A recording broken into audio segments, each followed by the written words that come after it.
It's March, and I forgot about Groundhog Day. Don't worry, I'm not reviewing Groundhog Day. Not exactly. You remember how Bill Murray played Phil Connors, a man trapped in time, reliving the same day over and over again. In that movie, he learned skills, lessons, and overall, he grew as a person. He became a better person, worthy of love, happiness, and ultimately, a future. What if Phil's experience was less endearing? What if it was darker, more dangerous, where he died every single day? This isn't Groundhog Day, it's Happy Death Day. Teresa, known by everyone as Tree, played by Jessica Rothe, wakes up in a terrible place. Am I in a dorm room?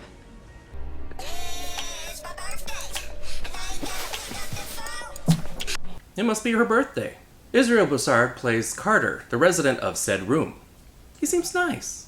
Hungover and a bitch, Tree makes the walk of shame back home to her sorority house. This is a very eventful college campus so early in the morning. Well, this is oddly stocky and weird.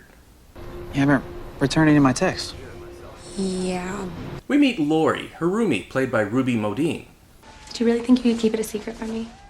How did you find out? She's a seemingly nice girl, a polar opposite of Tree.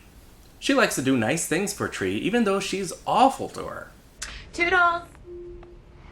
How did she get in this sorority? She really doesn't seem vapid enough. We establish Tree's little world, filled with catty, insipid sorority mean girls who would be ripe for any slasher film. And she's banging Gregory, her professor, who's a married doctor. This wasn't on the syllabus. But before she can get to the oral exam, the missus shows up. Whew, that was close. What time are you going to the party tonight? I don't know. Don't be too late, or all the cute Sigma boys will be taken. Okay, bye. Bye. Bye! Oh, and her father's been calling her all day, but she won't talk to him. We find out why later. On her way to a party, Tree attracts some unwanted attention. Now, could this look any more like a trap?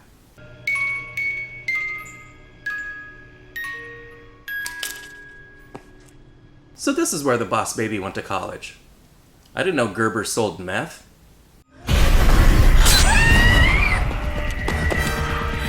There's never anyone around when you need them, am I right? This campus was crowded a second ago.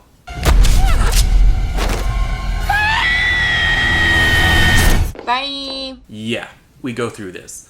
Tree takes a second to realize all this feels familiar. Of course, nobody else is going through this, and Tree is getting some major deja vu. It's amusing to watch her expressions as she tries to work out what's happening. Did you really think you'd keep it a secret from me? Oh, not this shit again.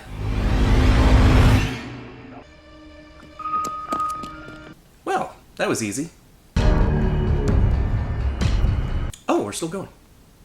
Boy, this party looks a little dead. You go, girl, take that fucker out! Oh, wait, this is a surprise party. Don't mess with the Kappa bitch. Now, how can I put this without calling Tree a slut? Tree tries hooking up with a guy her sorority mate is obviously into. This doesn't make her a bad person, per se. This is all part of her selfish and immature nature, and it does increase the number of suspects. Welcome to the Pleasure Dome. I'm guessing she's either gonna get stabbed or pregnant. Do you mind? I'm trying to sleep next door. Well, that eliminated him as a suspect. Who knew bongs would make such effective weapons? Don't fear the reefer! Bye. Here we go again. Now she's legit freaked out. And this time she barricades herself in her room. Seems sensible, right? It doesn't help when you forget to board up the bathroom window and your stalker is a ninja baby. Bye. What a cheap door. A college that expensive couldn't spring for a good solid core door? Now we're in full meltdown, but she tries to tell Carter what's happening to her, and he actually seems to believe her. Anything to get laid. I mean, it literally could be anyone. I mean, who has motive? So I'm just supposed to keep dying until I figure out who my killer is? Tree actively starts investigating a list of suspects, one by one. Bye. It's a painful trial and error. I'm not sure why she goes naked for a scene. Did Bill Murray go naked? No. None of her suspects pan out. All her injuries are somehow building up and affecting her physically. You are absolutely safe here. This adds a nice time limit to a seemingly eternal loop, but after the scene it really doesn't seem to matter in the end and it's quickly forgotten. It does establish Dr. Can't Keep It in His Pants as another suspect for about a minute. Tree, it's okay. It's okay, it's just... They do not want you to think too hard about this, do they? Hey, possible suspect, dead. It's hard to maintain suspense on the killer's identity when the list is shortened so quickly. Tree steals the doctor's car to escape the hospital, but she's quickly arrested for DUI. And I'm high, pills, weed, you name it, man, I'm on it. Safe at last. Nope. Now she's handcuffed and trapped in a car that's spewing gasoline. Is it Kaiser Soze's birthday too? Bye. Every Precognition movie has a scene like this, and I love it every time. Sprinklers. Car alarm. Any questions? This is also where her character actually starts to turn around. Charming. You relive the same day over and over again. You kind of start to see who you really are. She also figures out that a serial killer who targets young women has been in the local hospital this entire time, and she puts two and two together. When she goes to confront him, this unfortunately gets Carter killed. But our heroine gets a drop on the killer and prepares to deal a killing blow. Breaking with horror conventions, she doesn't kill him, but she has a good, selfless reason not to. I don't resent this day, he's gone forever. If she kills him at this point and breaks the loop, Carter stays dead. So she lets herself die one more time. Bye. And she really does seem to be changing as a person. She's nicer to nice people, meaner to the people who deserve it. She deals with her issues and finally talks to her dad about her dead mom, who shared the same birthday. This day is really hard for me. I miss Mom. This is a surprisingly emotional scene that doesn't feel forced or shoehorned in at all. It's closure and a milestone for her. I admit, it got me a little bit right here. You'll understand when you have kids. Enough of that, time for battle. Somehow she's still not ready for this. But it was all part of her master plan.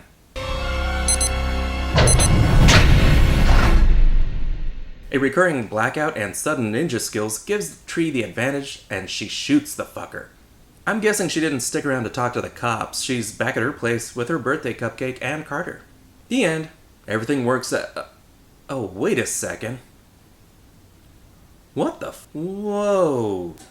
I killed him! I stopped it! Looks like leaving town is her final option.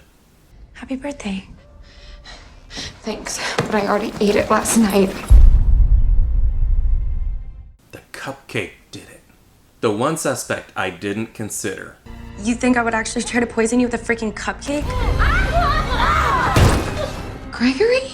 You've been killing me over some stupid guy? You're a dumb bitch, too! A desperate struggle ensues.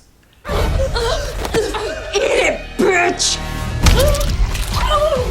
You know, the script originally read, co-ed forces roommate to eat her muffin, but it lost something in rewrites.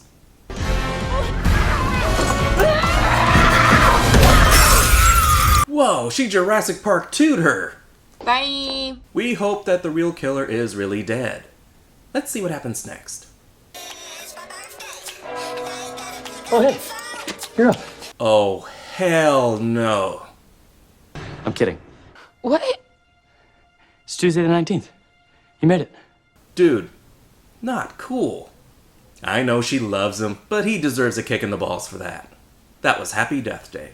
The story draws numerous comparisons to Groundhog Day, and the filmmakers even acknowledge it by referencing the movie in dialogue. With this type of story, the only character really worth following is Tree, since she's the only one actually getting more than a day's worth of material, and is allowed to evolve. Tree, our leading lady, let's face it, starts the movie as a mean, unlikable bitch. A mean girl. The type of character that's usually first to die in these movies. She really nailed the petty, vapid, shallow, disrespectful qualities, everything you'd hate in a character. But something really sneaky happened. During the course of this movie, I watched Tree grow. I will own that unintentional pun. Her priorities and her values are called into question and re-evaluated. She realizes what really matters. She has a true character arc, and by the end, made her likable, relatable, and a sympathetic good girl. I was really cheering for her in the end, and I left that theater happy for her, and satisfied. I'm so glad they didn't go with the original ending where she keeps dying. That would have been too much of a bummer. Babyface doesn't stalk or taunt like Ghostface or Freddy Krueger. He's hardly a horror icon, but it kind of makes sense how Laurie's murder plot is an overreaction, an act of pure rage and retribution. Laurie's not out to scare Tree or feed on her fear or freak her out. She just wants Tree dead. I did briefly suspect Laurie, but I thought it was A, too obvious, and B, she's too meek. Shows what I know. Carter made a thoughtful ally and a grounding influence on Tree. He of course only knows her about a day, and she's spent many days with him, which is enough to fall for him, at least by Hollywood standards. He might find this out of the blue, but I get the feeling he won't question it too much. Yes, we were all annoyed that the song from the trailer was not the ringtone in the movie. The studio couldn't get the rights for the final movie, and they had to make their own ringtone. Personally, I'm fine with it. The annoying birthday song annoyed the audience almost as much as it annoyed Tree. The cast is relatively small and tight, but it gives us more time to get to know Tree and follow her experience. It's as much a character study as it is a slasher. Jessica Rothe shows an impressive range in what's on the surface a teen slasher. Sure, she can scream and play the mean girl, but she can also be funny and vulnerable. She carries this movie and makes it stand out among other slashers. Happy Death Day is a 4 out of 5. At its core, you find the teen slasher formula, but it's twisted enough to stand out. Tree's character development is refreshing, and she manages to shift subtly from unlikable bitch to spunky heroine in a way that doesn't feel forced or overwritten. So even if you're slasher flicked out, Happy Death Day is fresh enough to be a good time. Check it out on home video. And I just found out this morning that a sequel is in the works. If you like this video, give a thumbs up and subscribe. Or not, no pressure. If you could relive a day over and over, what would you do? This is theNewBee, and as always, thanks for watching. Bye! Bye.